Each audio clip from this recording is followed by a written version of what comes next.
Шановні українці, українки, коротко про цей день.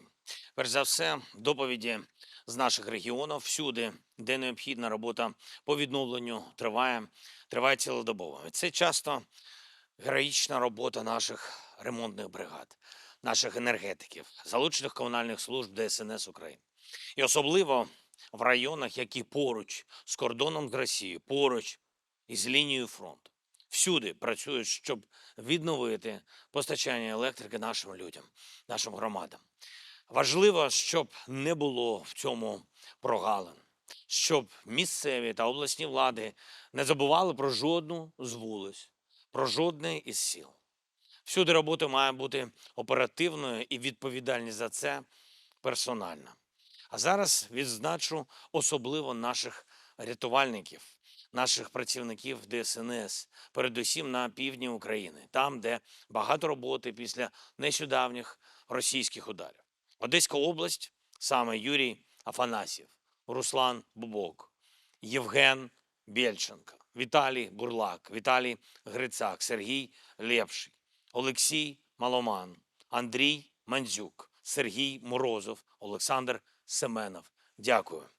Дякую вам, хлопці, та усім вашим колегам в Одесі і в області. Також ДСНС України на Миколаївщині. І це Олександр Бабій, це Владислав Вознюк, Дмитро Зарванський, Андрій Кравченко, Володимир Крицький. Дякую вам, вашим колегам. Кожен наш регіон, кожне наше місто, кожна громада мають розраховувати на повну ефективність екстрених служб, енергетичних компаній, кожної установи влади. Уряд України повинен допомагати максимально, і ресурси під це забезпечуємо, зокрема, нашою роботою з партнерами.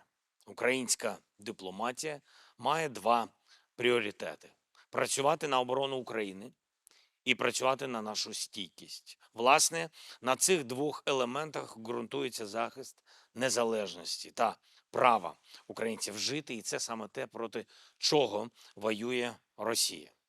Сьогодні ми почули з Москви чергові сигнали, що наступний рік вони готують роком війни. І це сигнали не тільки для нас. Важливо, щоб партнери це бачили. І важливо, щоб вони не тільки бачили, а й реагували.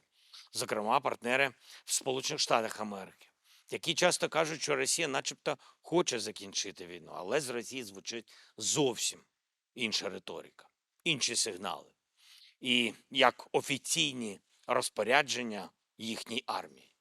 Треба цей настрій Росії бачити і реагувати на нього.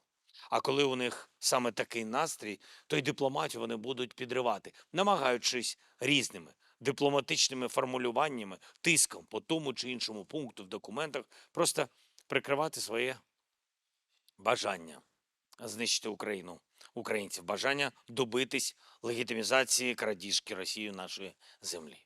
А далі інші країни в Європі, які хтось там в Росії може колись назвати своїми, начебто, історичними землями.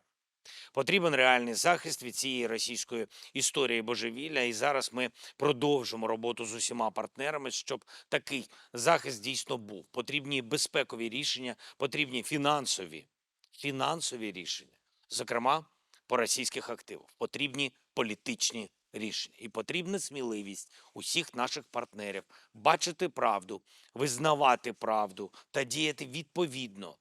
Я хочу подякувати кожному, хто саме так підтримує Україну та роботу на досягнення безпеки. Завтра лідери Європи зустрічаються в Брюсселі. Це дуже важлива зустріч.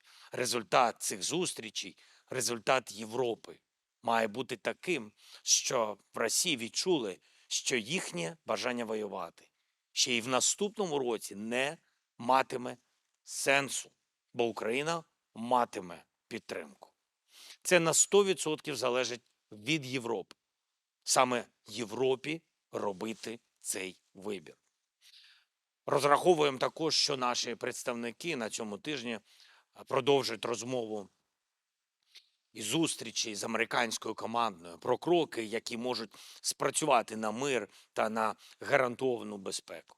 Я дякую всім, хто з нами, хто з Україною. Я дякую всім, хто захищає нашу державу. Слава Україні!